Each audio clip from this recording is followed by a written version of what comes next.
Dictation लिखने के लिए रेडी हो जाइए। Ready, start. जीवन का प्रथम सोपान बचपन। स्नेह, प्यार, ममता और नटखटपन में कब निकल जाता है पता ही नहीं चलता। घर परिवार में बच्चों की आमद, किलकारी और शरारतें घर के बड़ों को आह्लादित और आनंदित करती हैं। उनके साथ बिताए हुए पलों की एल्बम को जब भी खोला जाए एक विशेष प्रकार की ऊर्जा और उमंग से तन मन भर उठता है। मगर जैसे ही बच्चे किशोरावस्था की दहलीज पर कदम बढ़ाता है, माता पिता के अरमान मचलने लगते हैं।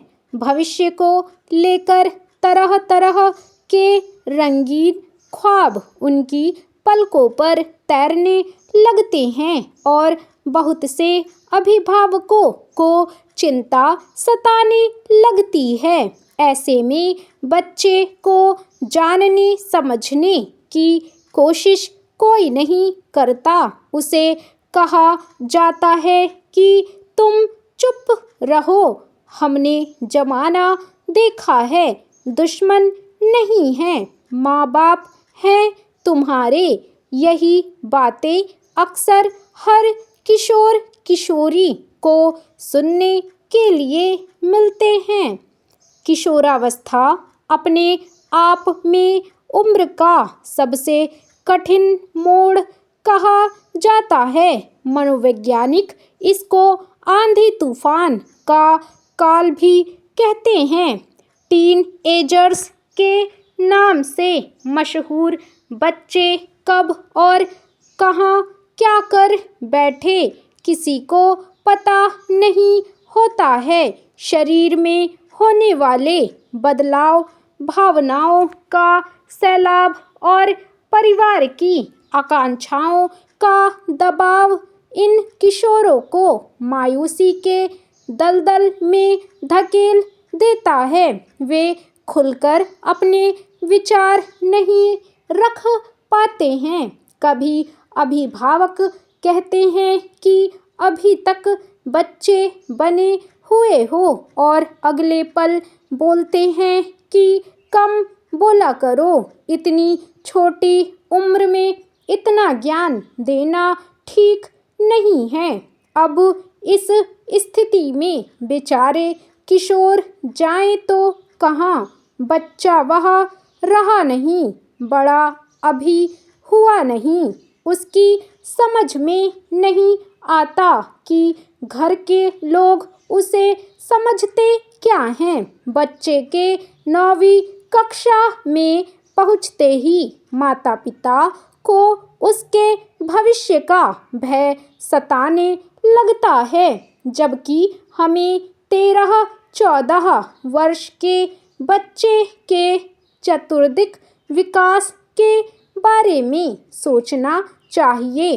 उसकी शारीरिक, मानसिक, बौद्धिक, सामाजिक, रचनात्मक और संवेदनात्मक उन्नति की चिंता करनी चाहिए। सबसे अधिक बच्चे के संवेगों पर ध्यान देने की जरूरत होती है।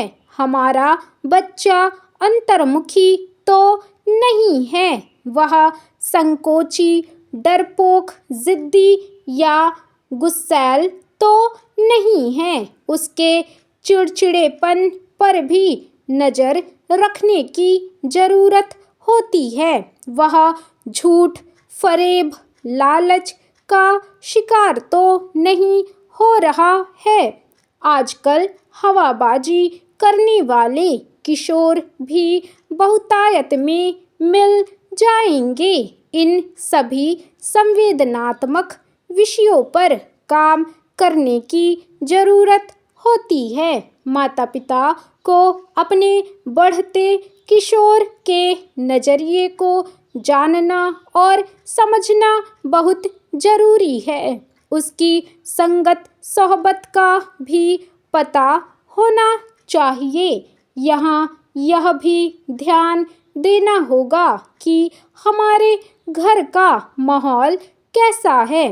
पति पत्नी में आए दिन कोई लड़ाई झगड़ा और तकरार तो नहीं होती है। खुशनुमा माहौल और माता पिता का सहयोग बच्चों को हमेशा चाहिए। खेलकूद इस उम्र में बहुत जरूरी है। शरीर की मांसपेशियां मजबूत होती हैं, एकाग्रता बढ़ती है और समायोजन की समझ का विकास होता है। मगर अभिभावक बच्चों को स्कूल और कोचिंग के मकड़जाल में फंसाकर उसे एक अच्छा इंसान बनने के रास्ते से बहुत दूर ले जाते हैं। दरअसल हम एक कमाऊ इंसान की परिकल्पना पर काम कर रहे हैं, मानवीय सरोकार से बहुत दूर होते जा रहे हैं। यही कारण है कि आगे चलकर ये ऊंची तनख्वाह वाले कुछ युवक कई बार परिवार और समाज की उपेक्षा करते नजर आते हैं। माँ को हवाई अड्डे पर अकेली छोड़कर विदेश के लिए उड़ जाते हैं। एक किशोर किशोरी हर पल अपने जीवन के सपनों को बुनते हैं। उनके सपने विविध रंगी और बहुआयामी होते हैं। माता पिता अक्सर वहां तक नहीं पहुंच पाते हैं। आमतौर पर मध्यम वर्ग के माता पिता अपने बच्चों को इंजीनियरिंग और चिकित्सा पाठ्यक्रमों के पीछे लगाकर अपने कर्तव्य की इतिश्री मान बैठते हैं। बच्चों को दिल्ली, कोटा, लखनऊ या अन्य शहरों में भेजकर उनके अरमानों का गला घोट रहे हैं। कितने किशोर पंखे पर लटक जाते हैं। उनके कौशल और हुनर बुनने के दौर में रट्टू तोते बना दिए जाते हैं। बहुत से लोग इसे भावनात्मक अत्याचार भी कहते हैं। उन बच्चों से उनके मन की बात जरूर पूछनी चाहिए। हर हाल में कामयाबी के डंडे को एक ओर रखकर ठंडे दिमाग से सोचने की जरूरत है कि जब बच्चा ही नहीं रहेगा तो हम ऐसी सफलता का क्या अचार डालेंगे। किशोरावस्था की उलझनों को समझना इतना भी आसान नहीं होता है। प्रत्येक माता पिता को अपने बच्चे की प्रतिभा और अभिरुचि को ठीक से पहचान कर उसे आगे बढ़ाना चाहिए। इस बारे में काउंसलर की मदद ली जा सकती है। आज के दौर में भविष्य के अवसरों के कितने विकल्प खुल गए हैं। बच्चा पढ़ाई में कैसा है, कितनी रुचि ले रहा है और किन विषयों में उसकी प्रस्तुति कैसी है और वह चाहता क्या है, इन सबको मिलाकर उसकी दिलचस्पी के विषय में पढ़ाई का फैसला होना चाहिए। अगर वह अच्छा प्रदर्शन न कर पाए तो अन्य विकल्पों पर विचार करना आवश्यक है। आजकल नवाचार का जमाना आ गया है, फिर क्यों बच्चों पर मानसिक दबाव बढ़ाया जाए।